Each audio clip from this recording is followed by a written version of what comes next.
उस खंड काव्य की ओर लेकर चलते हैं।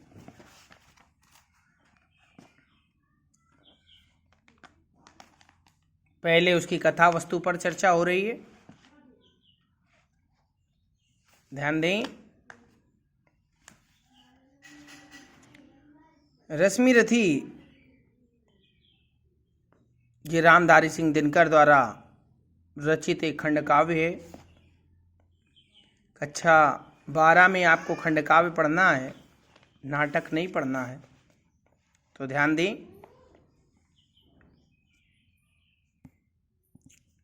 रश्मि रथी खंड काव्य के विषय वस्तु या कथासार संक्षेप में लिखिए। ये प्रश्न बनता है, कभी कभी प्रश्न बनता है कथासार लिखिए, कभी कभी बनता है विषय वस्तु लिखिए। तो प्रश्न पर आप ध्यान दें और उत्तर देखें। सबसे पहले परिचय हेडिंग पड़ेगी। राष्ट्रवादी कवि रामधारी सिंह दिनकर द्वारा रचित खंड काव्य रश्मि रथी एक पौराणिक महाभारत आख्यान पर आधारित आधुनिक खंड काव्य है, जिसकी सर्गबद्ध कथा वस्तु में महाभारत के प्रमुख पात्र कर्ण की विशेषताओं को दर्शाया गया है। खंड काव्य की कथा वस्तु 7 सर्गों में क्रमानुसार संबद्ध है।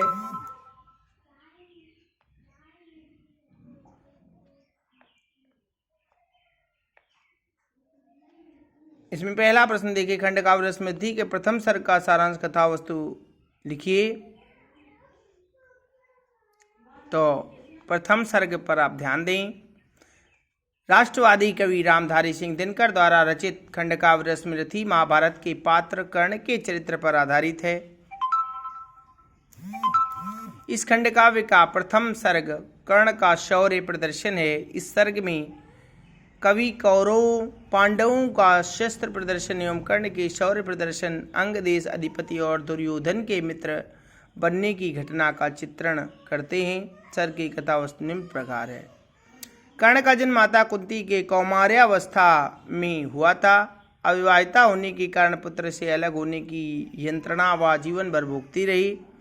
कर्ण भी अविवाहिता का पुत्र होने की पीड़ा भोगता रहा। यद्यपि उसके पिता तेजस्वी प्रतापी भगवान सूर्य थे, लोक लज्जा के भय से कुंती ने पुत्र को नदी में बहा दिया था, जिसे सूत ने प्राप्त कर उसका पालन पोषण किया था।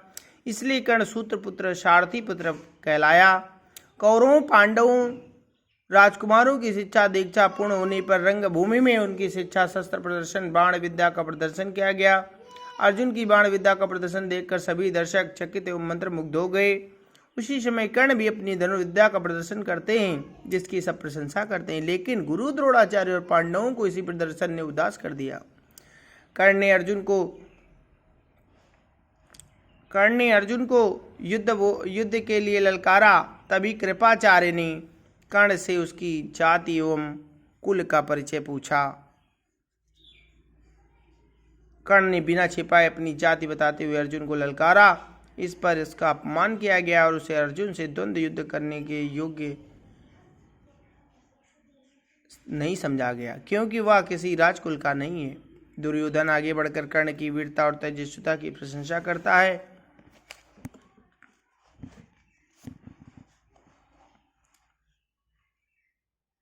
और कर्ण को अंग देश का राजा बनाने की घोषणा करता है। कर्ण ने दुर्योधन को हृदय से लगा लिया, उसे अपना अभिन्न मित्र बना लिया। द्रोणाचार्य कर्ण की धनुर्विद्या के कौशल को देखकर चिंतित हो उठे। उन्हें चिंता हुई कि अर्जुन अब निष्कंटक नहीं है। कुंती भी कर्ण को देखकर व्याकुल और दुखी हो जाती है। प्रथम सर्ग यहीं पर समाप्त हो जाता है। इसी प्रकार से आपको सभी सर्ग धीरे धीरे पढ़ाए जाएंगे। आप ध्यान से इसको पढ़ते रहें, समझते जाइए, एक एक सर्ग को समझते जाइए, आपको आसान रहेगा।